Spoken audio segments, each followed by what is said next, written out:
Hello friends, ನಾನಿವತ್ತು ಟೆಂಪಲ್ಸ್ಗಳಲ್ಲಿ ಹೇಗೆ room book ಮಾಡೋದು ಅಂತ ತಿಳಿಸ್ಕೊಡ್ತೀನಿ. ಇಲ್ಲೇ ನೋಡ್ತಿರೋ ಹಾಗೆ ರಿಯಲ್ ಫೋಟೋಸ್ಗಳನ್ನೇ ಹಾಕಿದ್ದಾರೆ. ಅದೇ ರೀತಿ ಬೆಡ್ಗಳಿರುತ್ತೆ, ತುಂಬಾ ದೊಡ್ಡದಾಗಿರುತ್ತೆ. ನೀವು ಆರಾಮಾಗಿ 4-5 ಜನ ಮಲ್ಕೋಬೋದು, ಅಷ್ಟು ದೊಡ್ಡದಾಗಿದೆ.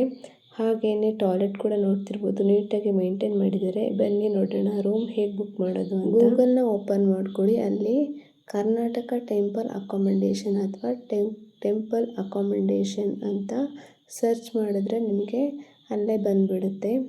ಅಲ್ಲಿ ಮೊದಲನೇ ಲಿಂಕ್ ಏನು ಕಾಣಿಸ್ತಾ ಇದೆ ಯೆಲ್ಲೋ ಕಲರ್, ಅದನ್ನು ಪ್ರೆಸ್ ಮಾಡಿ. ನಿಮ್ಗೆ ಕಾಣಿಸ್ತಿದೆಯಾ, ಇಲ್ಲಿ ಗೌರ್ಮೆಂಟ್ ಅಂಡರಲ್ಲಿ ಬರೋ ಎಲ್ಲ ಟೆಂಪಲ್ಸ್ಗಳನ್ನು ಶೋ ಮಾಡ್ತಾರೆ. ಇದರಲ್ಲಿ ನಾನಿವಾಗ ಹೇಳ್ಕೊಡ್ತಿರೋ ಅಂತಹ ಟೆಂಪಲ್ ಶ್ರೀ ಕದ್ರಿ ಮಂಜುನಾಥ ಟೆಂಪಲ್ದು. ಇದೇ ರೀತಿ ನೀವು ಯಾವ ಟೆಂಪಲ್ ರೂಮ್ ಬೇಕಾದರೂ ನೀವು ಬುಕ್ ಮಾಡ್ಕೋಬಹುದು. ಎಲ್ಲ ರೂಮ್ ಬುಕ್ಕಿಂಗ್ ಕೂಡ ಒಂದೇ ಪ್ರೊಸೀಜರಲ್ಲಿ ಇರುತ್ತೆ. ಬುಕ್ ಮಾಡಿ ಅಂತ ಏನು ಆಪ್ಷನ್ ಕಾಣಿಸ್ತಿದೆ ಅದರ ಮೇಲೆ ಕ್ಲಿಕ್ ಮಾಡಿ. ಓಪನ್ ಮಾಡಿದ ತಕ್ಷಣ ನಿಮಗೆ ಈ ರೀತಿ ಬರುತ್ತೆ. ಫಸ್ಟ್ ಟೈಮ್ ಓಪನ್ ಮಾಡ್ತಿರೋರಾದರೆ ನೀವು ಫಸ್ಟ್ ನೋಂದಣಿ ಮಾಡ್ಕೋಬೇಕು. ಇಲ್ಲ ಫಸ್ಟ್ ನೋಂದಣಿ ಆಗಿದ್ದೀನಿ ಅನ್ನೋರು ನೀವು ಪಾಸ್ವರ್ಡ್ ಮೊಬೈಲ್ ನಂಬರ್ ಪಾಸ್ವರ್ಡ್ ಹಾಕ್ಬಿಟ್ಟು ನೀವು ಲಾಗಿನ್ ಮಾಡ್ಕೋಬೋದು. ನಾನಿಲ್ಲಿ ಮೊದಲೇ ರಿಜಿಸ್ಟರ್ ಆಗಿರೋದ್ರಿಂದ ನಾನು ಡೈರೆಕ್ಟಾಗಿ ಮೊಬೈಲ್ ನಂಬರ್ ಪಾಸ್ವರ್ಡನ್ನು ಹಾಕ್ಬಿಟ್ಟು ಲಾಗಿನ್ ಆಗ್ತಾಯಿದ್ದೀನಿ. ನೋಡ್ತಾ ಇರ್ಬೋದು ನೀವು. ಬಟ್ ಇಲ್ಲಿ ರಿಜಿಸ್ಟರ್ ಆಗೋದಾಗಿರ್ಬೋದು, ರೂಮ್ ಬುಕ್ಕಿಂಗ್ ಆಗಿರ್ಬೋದು, ಎಲ್ಲದಕ್ಕೂ OTP ಬೇಕೇ ಬೇಕು. ರೂಮ್ ಬುಕ್ಕಿಂಗ್ ಮಾಡ್ಕೊಂಡೇ ಹೋಗ್ತೀನಿ ಅನ್ನೋರು ನೀವು ಟೆಂಪಲ್ಗೆ ಹೋಗೋ 1-2 ವಾರಕ್ಕಿಂತ ಮುಂಚೆನೇ ನೀವು ಟ್ರೈ ಮಾಡ್ತಾನೆ ಇರಬೇಕು. ಬಿಕಾಸ್ ಅಷ್ಟೊಂದು ಸರ್ವರ್ ಪ್ರಾಬ್ಲಮ್ ಇರುತ್ತೆ, OTP ಬರೋದಿಲ್ಲ ಅಷ್ಟು ಸುಲಭವಾಗಿ. ಇಲ್ಲಿ ನೋಡಿ ಕೋಣೆ ಪ್ರಕಾರ ಅಂತ ಏನಿದೆ, ಅಲ್ಲಿ ಒಬ್ಬರೇ ಸ್ಟೇ ಮಾಡ್ತಾ ಇದ್ದೀರಂದರೆ ಸಿಂಗಲ್ ಬೆಡ್ರೂಮ್ ಅಂತ ಕೊಡಿ. ಒಬ್ರಿಗಿಂತ ಜಾಸ್ತಿ ಜನ ಸ್ಟೇ ಮಾಡ್ತಾ ಇದ್ದೀರಾ ಅಂದರೆ ಡಬಲ್ ಬೆಡ್ರೂಮ್ ಅಂತ ಕೊಡಬೇಕು. ಆಮೇಲೆ ಚೆಕ್-ಇನ್ ಯಾವಾಗ ಆಗ್ತಾ ಇದ್ದೀರಾ ಅನ್ನೋದನ್ನು ಮೆನ್ಷನ್ ಮಾಡಬೇಕು. ಹಾಗೆ ಚೆಕ್ಔಟ್ ಯಾವಾಗ ಆಗ್ತಾ ಇದ್ದೀರಾ ಅನ್ನೋದನ್ನು ಕೂಡ ನೀವು ಮೆನ್ಷನ್ ಮಾಡಬೇಕಾಗುತ್ತೆ. ನಾನಿಲ್ಲಿ ಸುಮ್ಮನೆ ರ್ಯಾಂಡಮಾಗಿ ಹಾಕ್ತಾ ಇದ್ದೀನಿ ನಿಮಗೆ ತೋರಿಸ್ಬೇಕು ಅಂತ. ಕದ್ರಿ ಟೆಂಪಲಲ್ಲಿ ನಿಮಗೆ ಮಿನಿಮಮ್ 2 ಡೇಸ್ಗೆ ಬುಕ್ಕಿಂಗ್ ತಗೋಬೋದು. ಚೆಕ್-ಇನ್ ಟೈಮ್ ಏನಿದೆ ಅದು 9 ಗಂಟೆ AM ಅಂತಲೇ ಇರುತ್ತೆ, ಅದನ್ನ ನೀವು ಚೇಂಜ್ ಮಾಡೋಕ್ಕಾಗಲ್ಲ. ಹಾಗೆ ಜನರು ಅಂತ ಅತಿಥಿಗಳ ಸಂಖ್ಯೆ, ಇಲ್ಲಿ ಎಷ್ಟು ಜನ ಇದ್ದೀರಾ, ಎಷ್ಟು ಜನ ಸ್ಟೇ ಮಾಡ್ತಾ ಇದ್ದೀರಾ ಅನ್ನೋದನ್ನು ನೀವು ಮೆನ್ಷನ್ ಮಾಡಬೇಕು. 4 ಜನ ಇದ್ದರೆ 4 ಜನ, 6 ಜನ ಇದ್ದರೆ 6 ಜನ. ಕೆಳಗಡೆ ಮಕ್ಕಳು ಅಂತ ಆಪ್ಷನ್ ಇದೆಯಲ್ವ, ಅಲ್ಲಿ 12 ವರ್ಷದ ಮಕ್ಕಳಿದ್ರೆ 12 ವರ್ಷದ ಒಳಗಿನ ಮಕ್ಕಳಿದ್ರೆ ಮೆನ್ಷನ್ ಮಾಡಬೇಕು. ಅವ್ರಿಗೆ ಯಾವುದೇ ರೀತಿಯಾದಂಥ ಫೀಸ್ ಇರೋದಿಲ್ಲ. 1, 2, 3 ಜನ ಮಕ್ಕಳು, ಎಷ್ಟು ಮಕ್ಕಳಿದ್ರೂ ಮೆನ್ಷನ್ ಮಾಡ್ಬೋದು ನೀವು.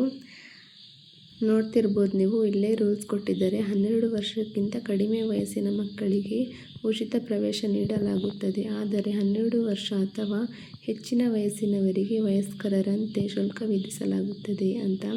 ಹಾಗೆ ಕೆಲವು ರೂಲ್ಸ್ಗಳನ್ನು ಕೆಳಗಡೆ ಕೊಟ್ಟಿದ್ದಾರೆ, ನೀವು ನಿಧಾನವಾಗಿ ನೋಡ್ಕೊಂಡು ಓದ್ಕೊಳ್ಳಿ. ನಿಮಗೆ OTP ಬರಲಿಲ್ಲ, ರೂಮ್ ಬುಕ್ಕಿಂಗ್ ಆಗಲಿಲ್ಲ ಅಂದರೆ ವರಿ ಮಾಡೋಕ್ಕೆ ಹೋಗಬೇಡಿ. ಡೈರೆಕ್ಟಾಗಿ ವಿಸಿಟ್ ಮಾಡಿಬಿಟ್ಟು ಆಫ್ಲೈನಲ್ಲಿ ಕೂಡ ಬುಕ್ಕಿಂಗ್ ಮಾಡ್ಕೋಬೋದು. ನಾವು ಹಾಗೇ ಮಾಡಿದ್ದು. ನಾವು ದೇವಸ್ಥಾನಕ್ಕೆ ಹೋಗೋ ಕೊನೆಗಳಿಗೆ ಹಿಂದಿನ ದಿನದವರೆಗೂ ಟ್ರೈ ಮಾಡಿದ್ವಿ, ನಮಗೆ OTP ಬರಲೇ ಇಲ್ಲ. ನಾವು 6 ಜನ ಇದ್ವಿ ದೊಡ್ಡವರು. 6 ಜನಕ್ಕೆ 2 ರೂಮ್ ಕೊಟ್ಟರು. 2 ರೂಮ್ಗೆ ಆಫ್ಲೈನಲ್ಲಾದರೆ 1000 ರೂಪಾಯಿ ತಗೊಂಡ್ರು. ಅದೇ ನಾವು ಆನ್ಲೈನಲ್ಲಿ ಬುಕ್ಕಿಂಗ್ ಮಾಡಿದ್ದಿದ್ರೆ 6 ಮೆಂಬರ್ಸ್ ಅಂತ ಮೆನ್ಷನ್ ಮಾಡಬೇಕಿತ್ತು.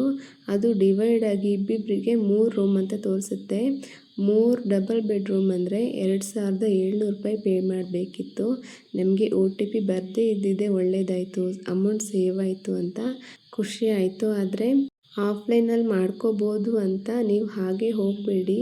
ಯಾಕೆಂದರೆ ರೂಮ್ ಖಾಲಿ ಇದ್ದರೆ ಮಾತ್ರನೇ ಕೊಡ್ತಾರೆ ನಿಮಗೆ. ಇಲ್ಲಿ ನೋಡ್ತಾ ಇರ್ಬೋದು, 3 ಜನ ದೊಡ್ಡೋರು ಅಂತ ಮೆನ್ಷನ್ ಮಾಡಿದ್ದಕ್ಕೆ 1800 ರೂಪಾಯಿ, ಅಂದರೆ 2 ರೂಮ್ ಡಿವೈಡ್ ಆಗಿಬಿಟ್ಟು 900 1800 ರೂಪಾಯಿ ಮೆನ್ಷನ್ ಮಾಡಿದ್ದಾರೆ. ಈಗ ನಾನು 6 ಜನ ಅಂತ ಮೆನ್ಷನ್ ಮಾಡ್ತೀನಿ ನೋಡಿ. ಹಾಗೆ ಕೆಳಗಡೆ ಹೋಗಿ ನೋಡ್ಬೋದು, 6 ಜನರಿಗೆ 3 ರೂಮ್ ಡಿವೈಡ್ ಆಗಿಬಿಟ್ಟು 900 2700 ರೂಪಾಯಿ ಅಂತ ತೋರಿಸ್ತಾ ಇದೆ. ನೀವು 6 ಜನ ಹಾಕಿದ್ರೆ 6 ಜನದ್ದು ಆಧಾರ್ ಕಾರ್ಡು ಹಾಕಬೇಕು. ಹೆಸರು, mobile number, email ID, gender ಎಲ್ಲನೂ ಫಿಲ್ ಮಾಡಿಬಿಟ್ಟು ಮೊಬೈಲ್ ನಂಬರ್ಗೆ OTP ಬರುತ್ತೆ. OTPನ ಎಂಟ್ರ್ ಮಾಡಿ ಈಗ ಪಾವತಿಸಿ ಅಂತ ಇದೆ ಅಲ್ವಾ, ಅಲ್ಲಿ ನಿಮಗೆ ಪೇ ಮಾಡೋಕ್ಕೆ ಆಪ್ಷನ್ ತೋರಿಸುತ್ತೆ. ಪೇ ಮಾಡಿ ರೂಮ್ ಬುಕ್ಕಿಂಗ್ ಆಗಿದೆ ಅಂದರೆ ನಿಮಗೆ ಅಕ್ನಾಲೇಜ್ಮೆಂಟ್ನ ಕಳಿಸ್ತಾರೆ. ಅದರಲ್ಲೇ ನೀವು ಅದನ್ನು ಸೇಫಾಗಿ ಡೌನ್ಲೋಡ್ ಮಾಡಿ ಇಟ್ಕೊಂಡು ಅಥವಾ ಸ್ಕ್ರೀನ್ಶಾಟ್ ಏನಾದರೂ ಒಂದು ಪ್ರೂಫ್ಗೆ ಅಂತ ಇಟ್ಕೊಳ್ಳಿ. ಯಾಕಂದರೆ ನೀವು ಅಲ್ಲಿ ಹೋದಾಗ ನೀವು ಅವ್ರಿಗೆ ಪ್ರೂಫ್ ತೋರಿಸ್ಲೇಬೇಕು. ನೈಟ್ ಟೈಮಲ್ಲಿ ರೂಮಿಂದ ಟೆಂಪಲ್ ವ್ಯೂ ಅಂತ ತುಂಬ ಚೆನ್ನಾಗಿ ಕಾಣಿಸ್ತಾ ಇತ್ತು. ಸಾಧ್ಯ ಆದರೆ ಅದರ ಕ್ಲಿಪ್ ಕೂಡ ನಾನಿಲ್ಲಿ ಹಾಕಿರ್ತೀನಿ, ನೋಡ್ಕೋಬೋದು ನೀವು. ಇಷ್ಟೇ ಇವತ್ತಿನ ವಿಡಿಯೋ ನಿಮಗೆ ಸ್ವಲ್ಪನಾದರೂ ಯೂಸ್ಫುಲ್ ಆಗಿದೆ ಅಂತ ಅನಿಸಿದ್ರೆ ವಿಡಿಯೋ ಒಂದು ಲೈಕ್ ಕೊಡೋದನ್ನು ಮರಿಬೇಡಿ. Thank you.